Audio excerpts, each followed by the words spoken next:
Once in a while, in the world of high school boys basketball, there's a player that will emerge with incredible talent and skill. He and his team becomes the focus of a great deal of media attention. He'll become one of the most talked about high school athletes in the country. Recruiters from some big-time colleges from coast to coast will attend just to watch him play. They dream of his potential in college and how he could take them to a national championship. Recruiters have a term for a high school player with such potential. They call him a can't miss. Anyone who has this prospective athlete can't miss having a superstar on their team. But every player who is labeled a can't miss, not every one of them, seems to be able to steer away from missing. Such is the case of a young man named Ronnie Fields. Fields played for a high school team in Chicago, and he and his can't-miss prospected teammate, Kevin Garnett, took the high school team to the state championship in 1995. Garnett, a high school senior, turned pro and went to the NBA right after he graduated high school. Fields, on the other hand, had another year to play. And this 6'3" guard, averaging 33 points a game and 12 rebounds, he was ended up naming Illinois' Mr. Basketball of 1996.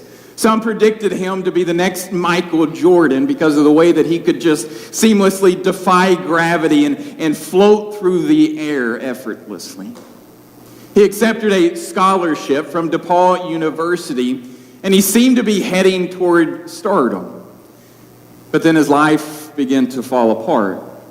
In February of that same year, a serious car accident left him with a fractured vertebrae in his neck. In July, DePaul withdrew their scholarship from Fields when he failed to qualify academically. Then in December of 1996, Fields became a bench warmer for the Rockford Lightnings, a professional team that was part of the CBA when it still existed. But the CBA is a far cry from the NBA, where the real stars and the real athletes are. And that's where his high school teammate, Kevin Garnett, signed a $123 million contract. It was the biggest one in history at that time. Now, was Ronnie Fields able to match up with that can't-miss prospect? No. In fact, it's fair to say that after his post-high school career was pretty much a disappointment. You know, it's difficult to live up to those expectations of absolute greatness. So many things can go wrong along the way. And yet, the predictions about Jesus Christ placed an incredibly high expectations upon his life, even before he was ever born. So let's take a look at some of these expectations. Isaiah 9:2-6 says this: "The people walked in darkness have seen a great light. On those living in the land of deep darkness, a light has dawned. You have enlarged the nations and increased their joy. They rejoice before you as people rejoice at the harvest, as warriors rejoice when dividing the plunder.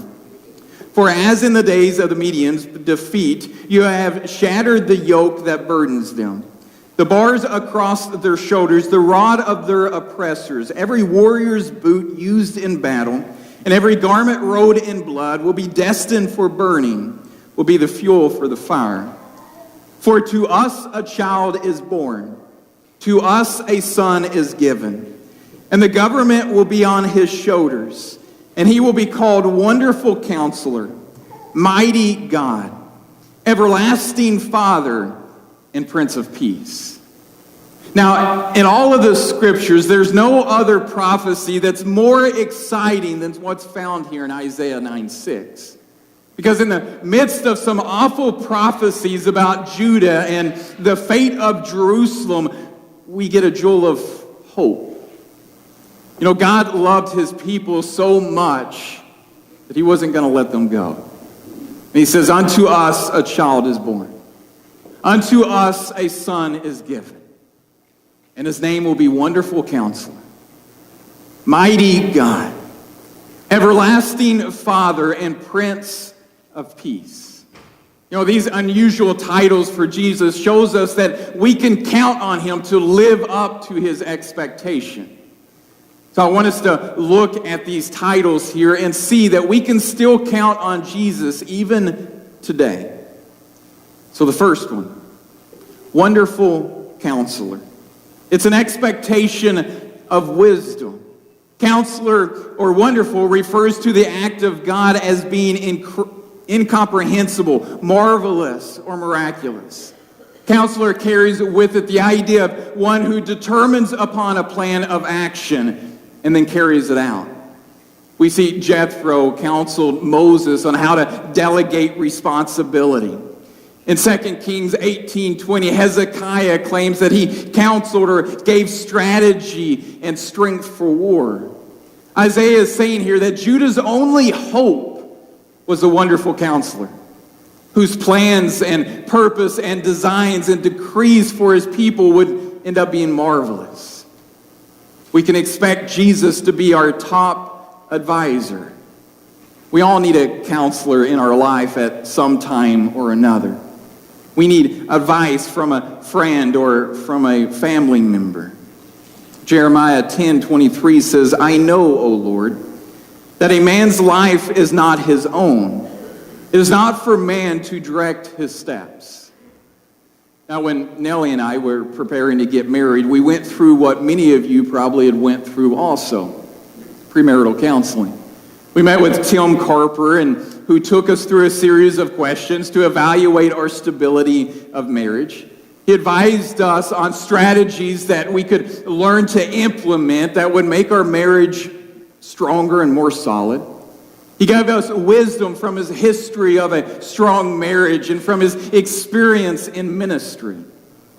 Now, Jesus has the credibility to be our top advisor because he is completely trustworthy and wise. Jesus provides two things that we all look for in a great counselor. First of all, he provides understanding. Hebrews 4:15 says, For we do not have a high priest who is unable to sympathize with our weakness, but we have one who has been tempted in every way just as we are, yet without sin. He understands what we're going through.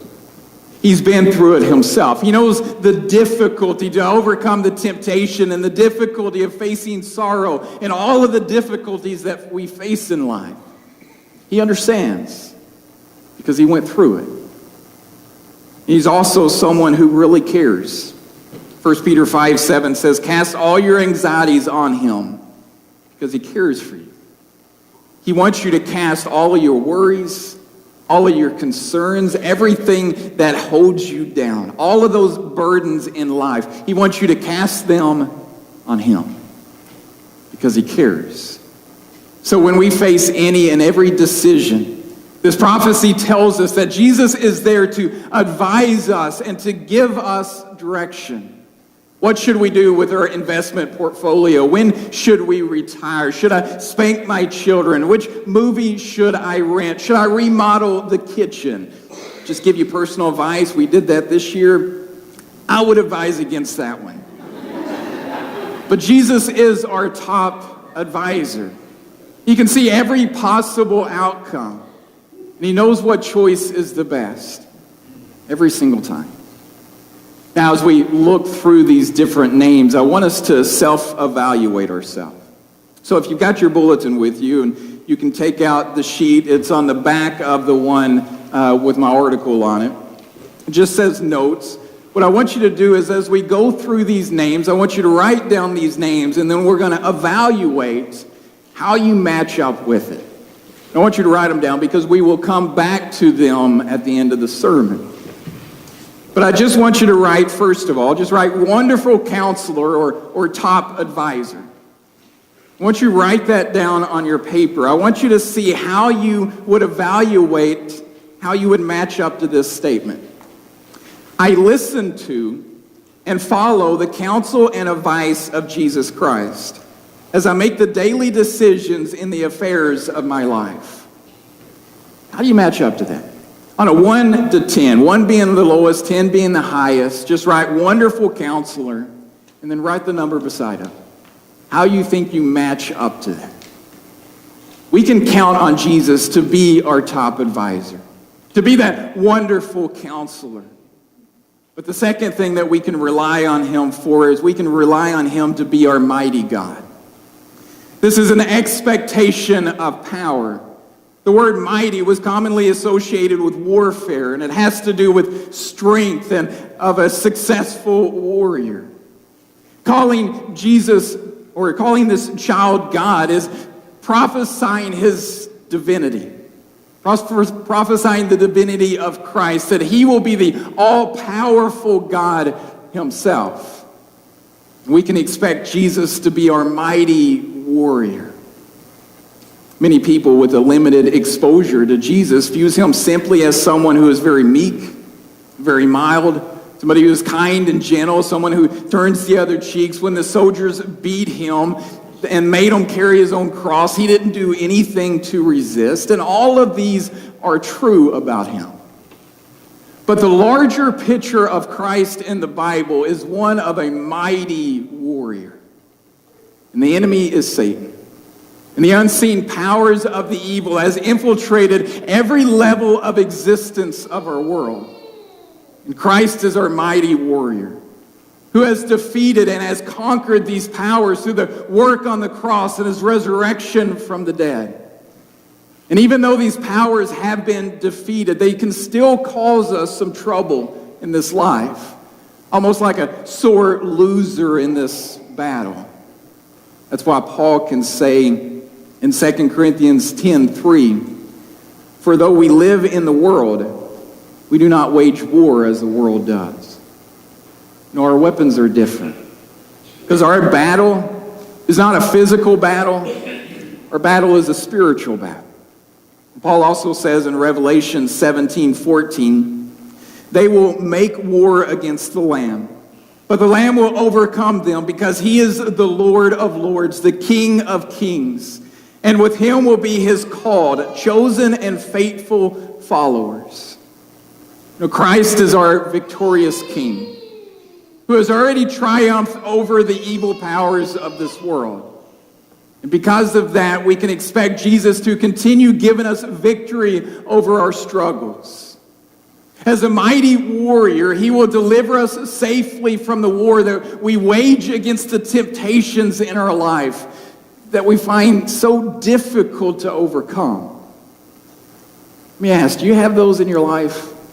Those temptations in your life that seem so difficult to get a handle on? We all do. He will deliver us from laziness, from bad habits, from confrontation with family, from confrontation with people that we do business with throughout the week. He is our mighty God. So let's evaluate again. On the paper, write down mighty God or mighty warrior. And then see how your life matches up with this statement. "I let Jesus Christ fight my daily battles, trusting him to bring the victory instead of waging the war myself." A scale of 1 to 10, how do you match up to that? Do you let him fight your battles? Or do you try to go to war yourself only to find out that you're going to get beaten down? We can count on Jesus to be our mighty warrior, to be our mighty God. But the third title we get of him is Everlasting Father. It's an expectation of care. Everlasting promises or points to the promise of an everlasting kingdom that will never come to an end. A father refers to the enduring, compassionate, fatherly care of the Messiah to his people. We can expect Jesus to be our provider forever. In Matthew 9:36, it says, "When he saw the crowds, he had compassion on them because they were harassed and helpless, like sheep without a shepherd." And I think one of the verses that expresses the parental role of Jesus the best is Matthew 23:37. It's when he's weeping over Jerusalem. He says, "O Jerusalem, Jerusalem, who killed the prophets and stoned those sent to you. How often I have longed to gather your children together as a hen gathers her chicks under her wings, but you were not willing." You know, Jesus provides the care that we need, and he promises to be the protector of our life. But when we view Jesus as our provider, we need to make for sure that we don't misunderstand what that means. It doesn't mean that Jesus is going to give us anything that we want and ask for. But it does mean that he knows our needs. He knows us better than anyone else. And he understands what we need to be healthy, physically, spiritually, mentally, emotionally. He is our provider because he is the only one who could truly provide everything that we need. And when we try to search for this from other places, and that's when we start to become or feel empty. We start to feel like there's something missing in our lives. Because it's only when we completely surrender to him and allow him to be our only source for everything that we need in life can we start to feel full and complete. So on your paper, write down everlasting Father, or the provider forever. From 1 to 10, see how your life matches up to this. I trust in Jesus alone to both protect and provide for the needs of my family and me. You know, we can count on Jesus to be our provider forever, to be that everlasting Father. But there's one last title that we have. He's called the Prince of Peace. It's an expectation of wholeness. A prince is a leader, a military commander, or a noble. Peace comes from the Hebrew word shalom, which means the absence of strife. It's completion, it's fulfillment or wholeness, resulting in an unpaired or unimpaired relationship. We can expect Jesus to be our life calmer. He has brought peace to our once broken relationship with God. Romans 5:1 says, "Therefore, since we have been justified through faith, we have peace with God through our Lord Jesus Christ." God and man was together in the beginning. But we brought sin into this world. And it created this gap between us. And Christ comes so that he could bridge that gap to bring us peace with God. And this peace with God is life's greatest gift. A completely unimpaired relationship with God. What once was broken by sin and impossible to restore has been completed by Jesus. And that's why on the cross, he could finally say, "It is finished." He also provides for us peace on earth. Or at least that's what the angels announced to the shepherds on that night that Christ was born. They said, glory to God in the highest, and on earth peace, goodwill toward men. So peace on earth. I think this includes those things in our life that we just have no control over. That's why I love the story in Mark chapter 4 where Jesus calms the storms. The disciples are out on the boat. They're on the Sea of Galilee. Jesus is asleep on a cushion. And here suddenly comes a storm, and they become fearful. They don't know what to do. This wasn't a storm that they asked for, nor is it one that they can change. It's just something that's happened to them that they got to deal with. But it wasn't until they decided to cry out to Jesus that Jesus calmed that storm. You know, we face many storms in our own life. Theirs was physical. Most of ours is spiritual. We face self-made storms, the storms that happen in our life by the choices that we make. We face storms that are there to test our faith. Either God has allowed storms to happen in our life to make us stronger, to test our faith, or Satan sends the storms in our life to try to destroy a child of God. But the thing that we always have to remember is He is our life calmer, and He will calm those storms in our life if we will cry out. The amazing thing that I always loved about the story in Mark chapter 4 is knowing that Jesus knows everything. He knew what was going to happen, yet He still got on the boat with them to go out on the sea. He will go through the storms with us. We're not alone. He is here in every aspect of our life, if we feel Him or not. So lastly, on your piece of paper, write down Prince of Peace or life calmer. And from 1 to 10, evaluate this statement. I have allowed Jesus Christ to calm my life and to restore my broken relationship with God. Isaiah 9:6 says, for us a child is born, to us a son is given, and the government will be on His shoulders, and He will be called Wonderful Counselor, Mighty God, Everlasting Father, and Prince of Peace.